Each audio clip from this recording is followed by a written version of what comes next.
नमस्कार दोस्तों, आप देख रहे हैं परीक्षा घाट। समस्या चाहे जो हो, हमें लड़ने का तरीका आनी चाहिए। हारा वही है जिसने लड़ा ही नहीं है। आज हम गुप्त साम्राज्य के 23 महत्वपूर्ण टॉपिक देखेंगे जो सभी परीक्षा हेतु बहुत ही महत्वपूर्ण है। तो हमारे साथ बने रहिएगा। शुरू करेंगे।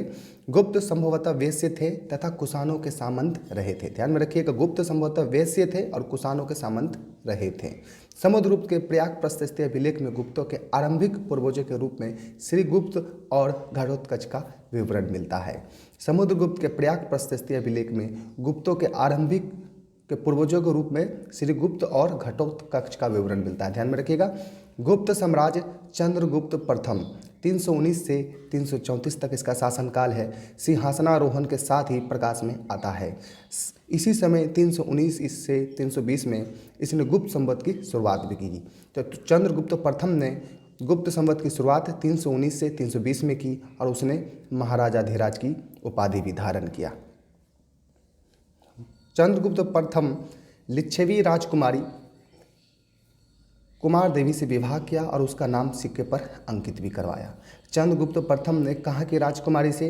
लिच्छवी की राजकुमारी से, जिसका नाम कुमार देवी है, इनसे विवाह किया और उसका नाम अपने सिक्के पर भी अंकित करवाया। इसके बाद चंद्रगुप्त के बाद उसका पुत्र समुद्रगुप्त आया। 335 से 380 तक इसका शासनकाल है। हरिसेन द्वारा रचित प्रयाग प्रशस्ति से समुद्रगुप्त के विजय का अभियान का पता चलता है। हरिसेन द्वारा रचित प्रयाग प्रशस्ति से समुद्रगुप्त के विजय का अभियान का पता चलता है। समुद्रगुप्त ने सर्वराज्यच्छेता की उपाधि धारण किया। तो किसने सर्वराज्यच्छेता की उपाधि धारण की? तो समुद्रगुप्त। और समुद्रगुप्त को भारत का नेपोलियन भी कहा जाता है। विशाखा दत्त द्वारा रचित देवी चंद्रगुप्तम नाटक से यह पता चला है कि समुद्रगुप्त के बाद रामगुप्त सिंहासन पर बैठा। यह शकों से पराजित हो गया।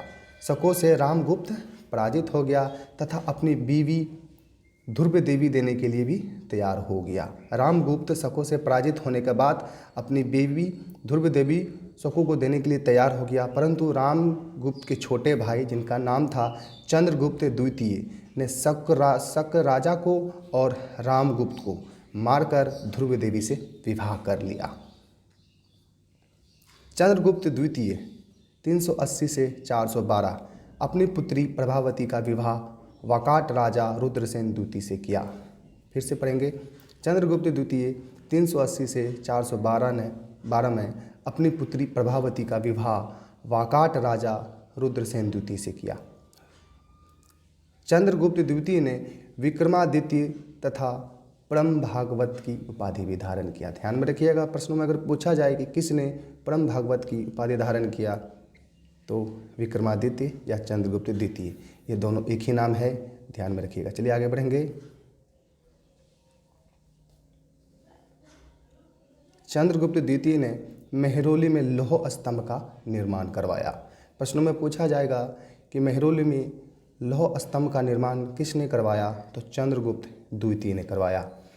चंद्रगुप्त द्वितीय के दरबार में 9 रत्न रहते थे, जिनमें प्रमुख रहते थे कालिदास, वराह मिहिर और धन्वंतरी इत्यादि और भी रहते थे, लेकिन मैंने प्रमुख का आपको नाम बताया है। परीक्षा में यहाँ से ज़्यादा प्रश्न आते हैं। चलिए आगे बढ़ेंगे। चीनी यात्री फहियान इसी के समय, चंद्रगुप्त द्वितीय के समय 399 में भारत आया था। चंद्रगुप्त द्वितीय के पश्चात उसका पुत्र कुमारगुप्त प्रथम गद्दी पर बैठा और इसका शासनकाल 415 से 454 तक था। ध्यान में रखिएगा, कुमारगुप्त का शासनकाल 415 से 454 तक है। गुप्त वंश के 2 शासकों ने अश्वमेध किया था। पहला है समुद्रगुप्त, दूसरा कुमारगुप्त प्रथम। ध्यान में रखिएगा, गुप्त वंश के शासकों ने अश्वमेध यज्ञ करवाया था। पहला समुद्रगुप्त, दूसरा कुमारगुप्त प्रथम। कुमारगुप्त प्रथम नालंदा महाविहार का भी स्थापना करवाया। कुमारगुप्त प्रथम का उत्तराधिकारी स्कंदगुप्त हुआ, जिसने कुमारादित्य की उपाधि भी धारण किया। ध्यान में रखिएगा, स्कंदगुप्त ने ही कुमारादित्य की उपाधि धारण किया और कुमारगुप्त प्रथम का उत्तराधिकारी स्कंदगुप्त थे। आगे देखेंगे, स्कंदगुप्त के समय हुनों का आक्रमण आरंभ हो गया। जिस समय स्कंदगुप्त थे उसी समय हुनों का आक्रमण आरंभ भी हो गया था। स्कंदगुप्त के जूनागढ़ अभिलेख में हुनों की पराजय का जिक्र है, किंतु उसके भीतरी अभिलेख में हुनों के साथ केवल युद्ध का वर्णन है, परिणाम का नहीं। तो स्कंदगुप्त के जूनागढ़ अभिलेख में हुनों का पराजय का जिक्र तो है, किंतु उसके भीतरी अभिलेख में हुनों के साथ केवल युद्ध का ही वर्णन है, परिणाम का नहीं। जूनागढ़ अभिलेख से यह भी ज्ञात होता है कि स्कंदगुप्त के गवर्नर पर्णदत्त और उसका पुत्र चक्रपालित ने मौर्यों द्वारा सुदर्शन झील का मरम्मत भी करवाया था। अंतिम गुप्त शासक विष्णुगुप्त था और गुप्तों की राजकीय भाषा संस्कृत थी। आप देख रहे थे परीक्षा घाट।